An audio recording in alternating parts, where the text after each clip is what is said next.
Listen to me. This ain't the end. I don't care what they told you. I don't care how many times you've been knocked down.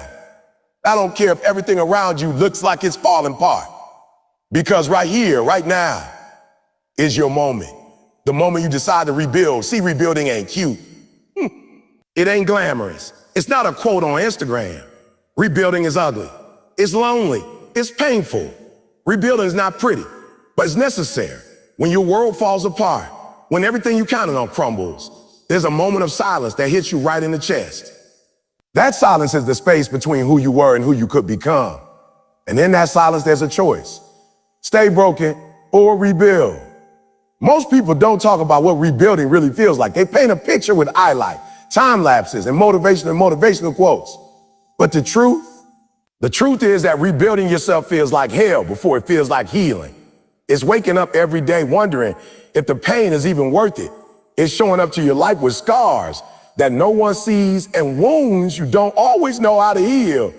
It's not pretty because there are no shortcuts. There's no applause, no audience cheering you on. There's just you in the dark, picking up the shattered pieces, one by one.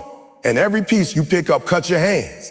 Because healing hurts, growth hurts, breaking habits hurts, walking away from people who kept you comfortable but stagnant, that hurts too. You're going to lose parts of yourself that once felt essential. You're going to outgrow identities that gave you a false sense of power.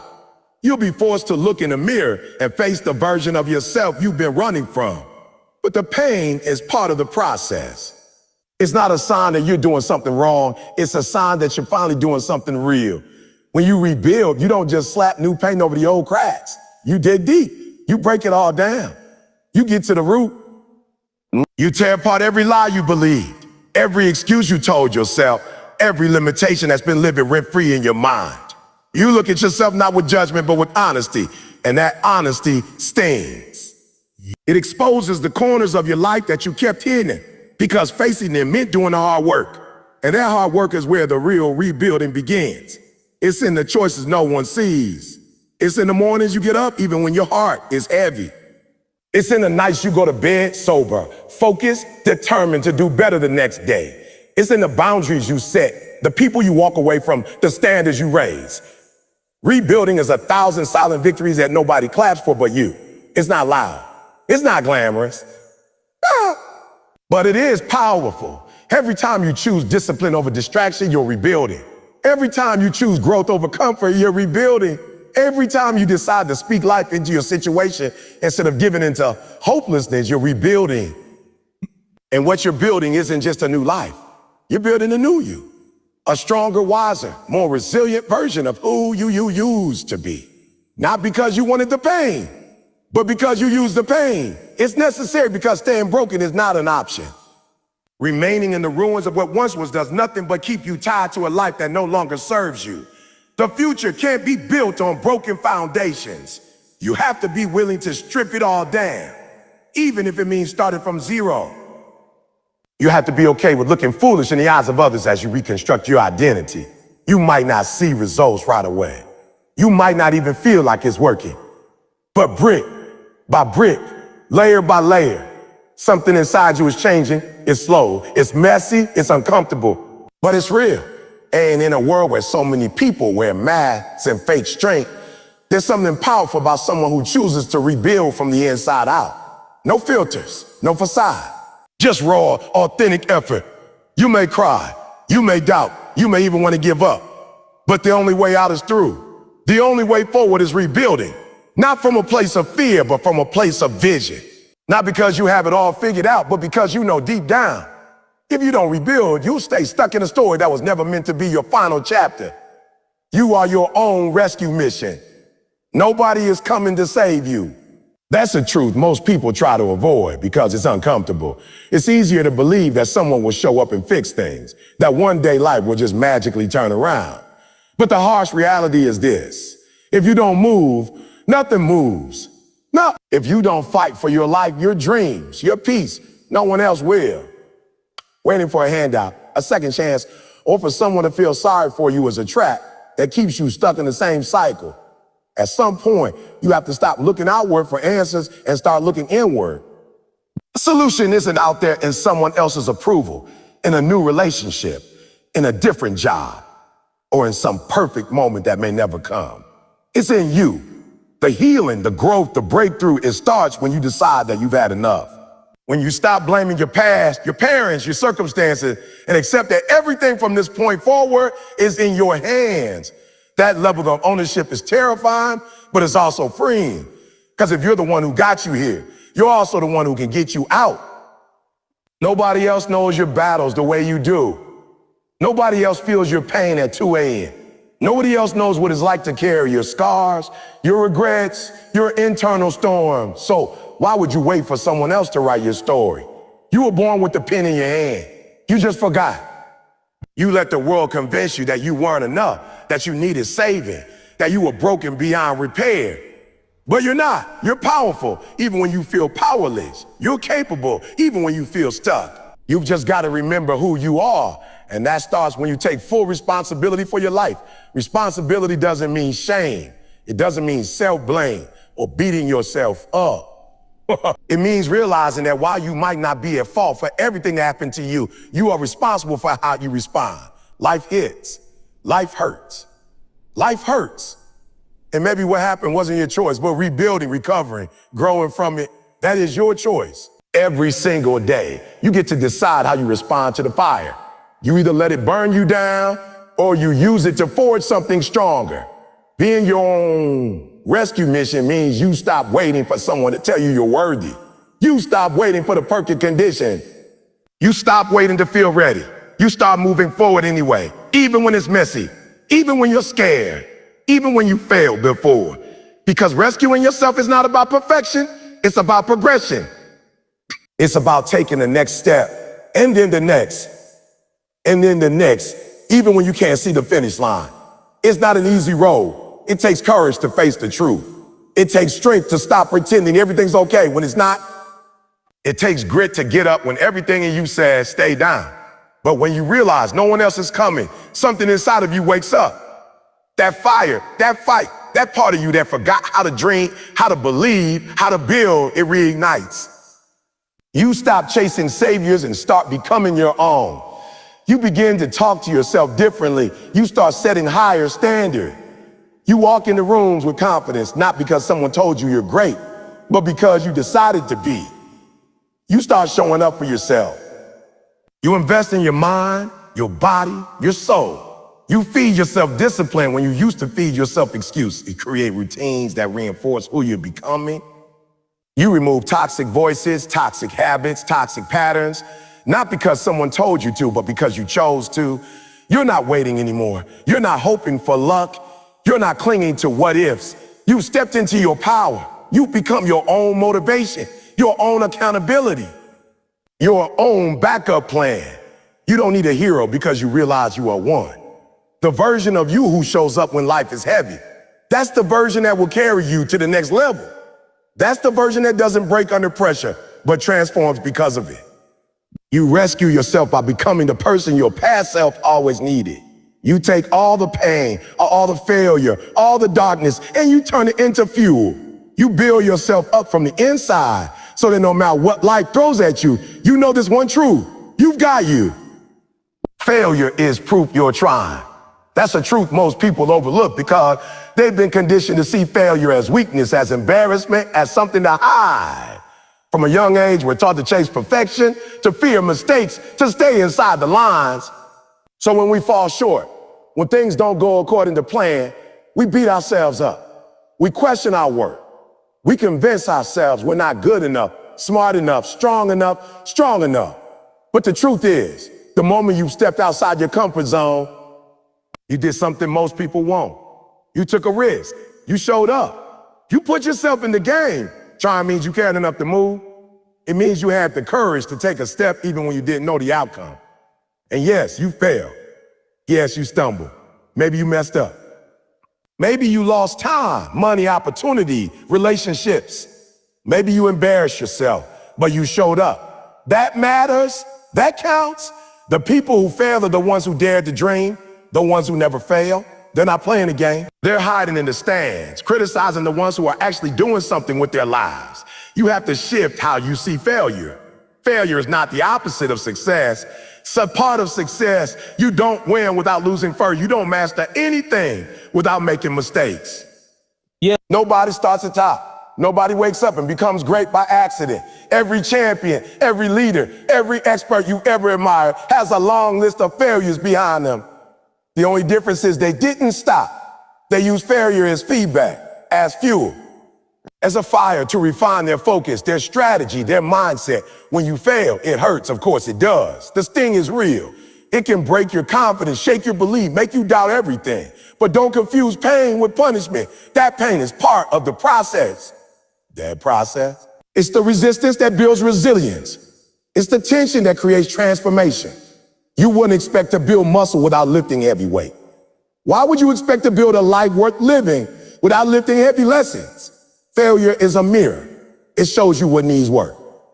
It shows you your gaps, your weaknesses, your blind spots. And if you're willing to look honestly, if you're brave enough to study the loss instead of running from it, you'll come back sharper. You'll come back smarter. You'll come back stronger.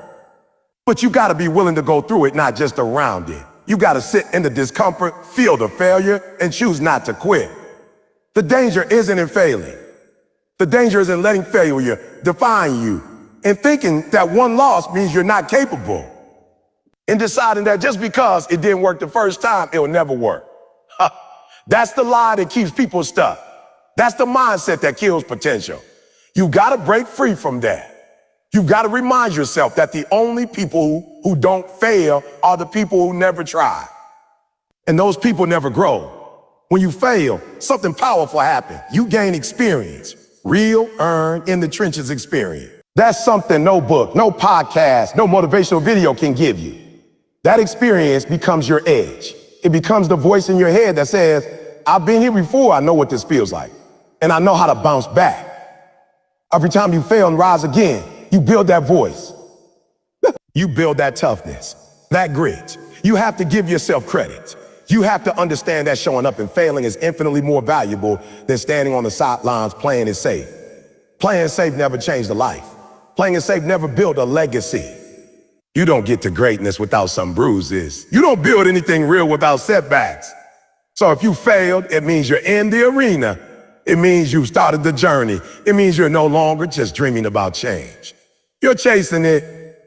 And that's what separates the talkers from the doers. Change your mind, change your life. Everything you experience on the outside begins with what you believe on the inside. Your thoughts shape your decisions, your habits, your relationships, and your outcomes. If your life isn't where you want it to be, it's not just about what's happening around you. It's about what's happening within you.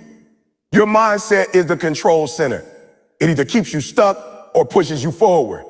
And most people don't even realize they're living in mental cages built from old programming, fear, self-doubt, and other people's opinions. The way you think determines what you pursue, what you tolerate, and what you walk away from. If you think small, you act small. You act small. If you believe you're limited, you won't even try. If you tell yourself you're not good enough, then you'll shrink in every opportunity that comes your way. That voice in your head, the one that doubts, criticizes, and tells you to quit, that voice isn't truth, it's conditioning. You didn't come into the world doubting yourself. That was learned through failure, through rejection, through comparison. And now if you want to live on a higher level, it starts with reconditioning your mind. You've got to learn how to speak to yourself in a new language. Rewiring your mind takes work.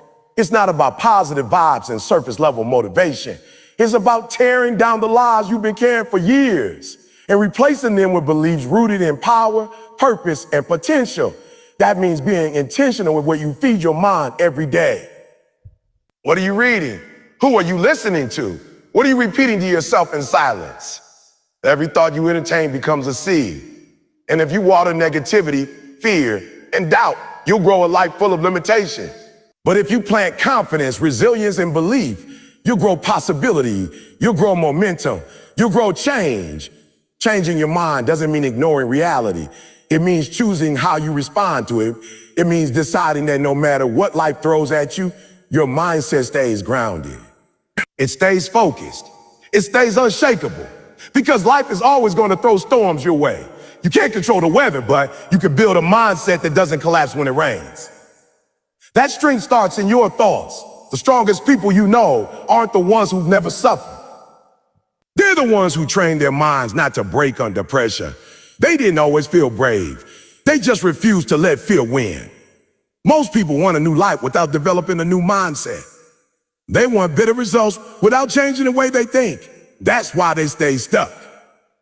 You can't take old thinking into a new season. You can't upgrade your life with a mindset that's still tied to the past. So that's like trying to run new software on a broken machine. It won't work. You need to uninstall the doubt, the fear, the guilt, the shame. You need to replace it with belief, with courage, with vision.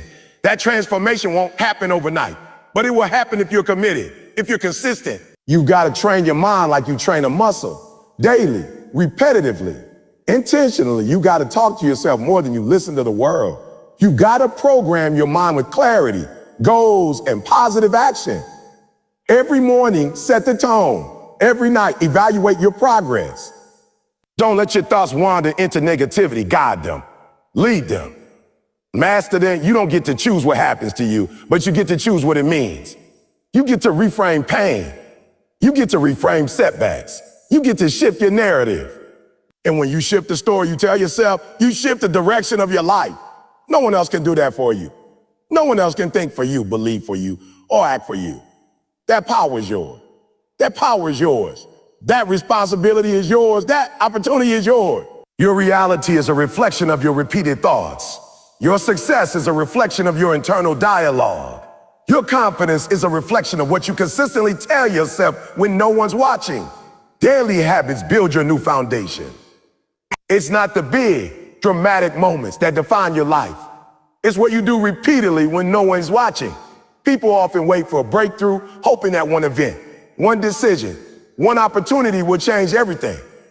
But transformation doesn't come from a single spark. It comes from consistency, from structure, from disciplined practice over time. Your habits are the architecture of your future. You want to rebuild yourself? You want to start by rebuilding your daily routine, your mindset, your environment, and the actions you take every single day. What you do every day is shaping who you are becoming. You can't talk about success and growth while living in patterns of procrastination, distraction, and emotional reaction. Your habits are louder than your goals. You can write down every dream, every vision, every to-do list, but if your daily actions don't match your desired outcome, your life won't change. The disconnect between what people say they want and what they actually do is what keeps them stuck in cycles they hate. It's not that they're incapable. It's that their habits haven't caught up to their intentions. The foundation of a strong life is built in the mornings you get up when you don't feel like it. It's built in the choices you make when temptation shows up.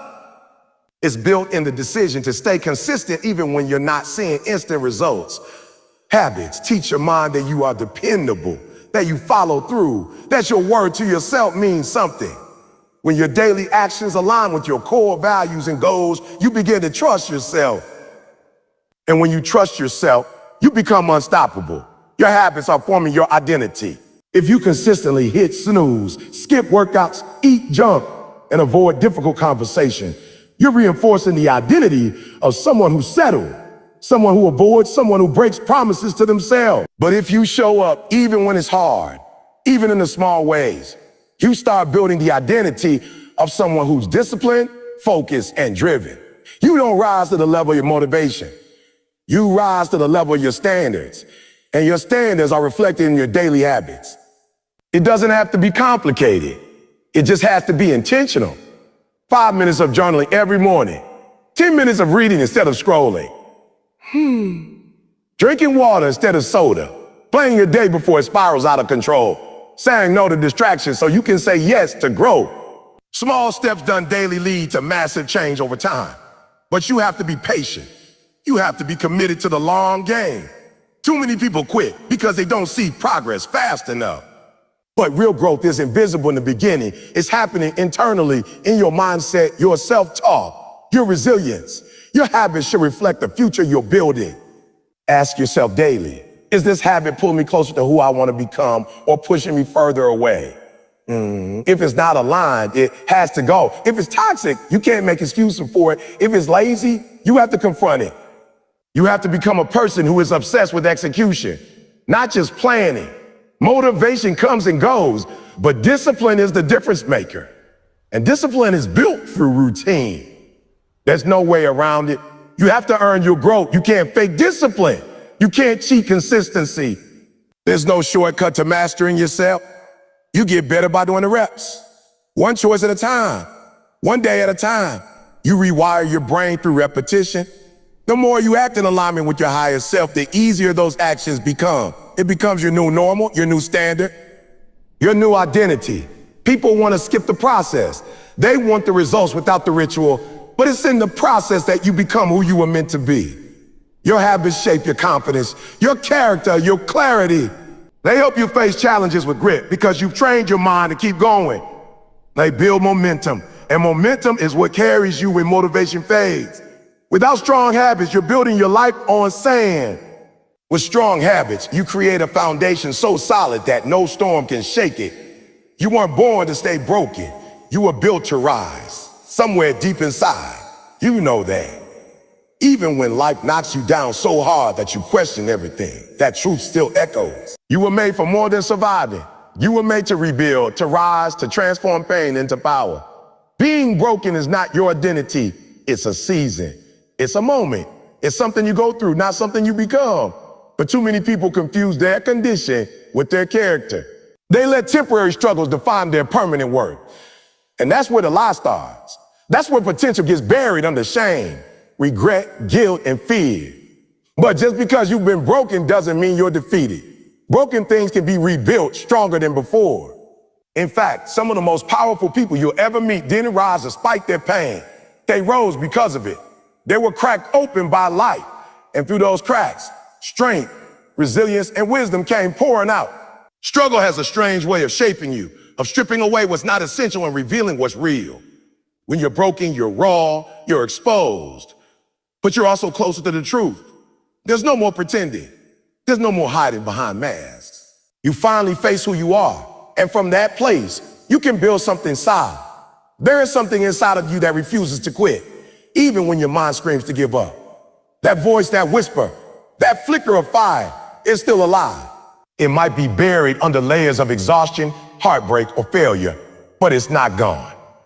And it's your job to find it again, to dig deep and reconnect with that part of you that believes, the part of you that dreams, the part of you that's tired of settling for less. You weren't created to just go through the motions. You weren't born to merely exist and fade away unnoticed. You were designed with purpose, even if life has tried to convince you otherwise. Rising isn't about perfection. It's not about pretending everything's okay. Rising is messy. It's about showing up in the middle of the storm with trembling hands and a shaking voice, but still choosing to move. It's about facing your fears, confronting your pain, and making the decision that you won't stay where you are. You can feel broken and still rise. You can feel lost and still take steps forward. You can doubt yourself and still act with courage. Rising doesn't mean you never fall. It means you refuse to stay down. People will underestimate you. They'll look at your past and assume it defines you. They'll measure your worth based on your mistakes, your failures, your lowest points. But what they don't see is your fire. They don't see the work you're doing in silence. They don't see the nights you cry, but still got back up the next morning. They don't know the weight you carry or the battles you fought just to still be here. That strength, the one they don't see, is what makes you dangerous. That's what makes you unstoppable. When you rise, you give permission for others to rise too. Your comeback becomes someone else's blueprint. Your scars become someone else's roadmap. You show others that healing is possible, that growth is real, that brokenness is not the end. You become living proof that even in the darkest moments, light can still break through. That purpose can still rise from the ashes of pain. This isn't about hype or hype words. This is about choosing to believe in yourself when it would be easier not to. It's about waking up and deciding that your future matters more than your past, that your calling is louder than your circumstance, that your heart is still beating because your mission isn't over. You don't have to have it all figured out. You just have to rise with what you have, where you are, and take that first step. Then the next, then the next. You may be bruised, but you're not broken beyond repair. You may be tired, but you're not finished. You may be scared, but you're not powerless. There's a version of you that's on the other side of this fight. A version that looks back with pride at how far you've come. But you only meet that version if you keep going, if you choose to rise. Because you weren't built to stay buried in the weight of your past.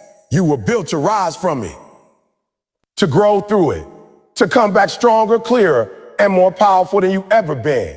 So now you stand at the edge of everything you've been through and everything you're about to become. You've felt the weight. You've carried the pain. You've tasted failure, disappointment, loneliness. But you're still here. You're still breathing. And that means your story's not over. You don't need permission. You don't need approval. You don't need perfect conditions. What you need is already inside you. The will to fight, the courage to rebuild, and the fire to rise. This isn't about motivation. It's about decision. And today is the day you decide. Decide to show up. Decide to rise. Decide to rebuild. Because this is your moment. This is your comeback. And nothing can stop a soul that refuses to stay broken.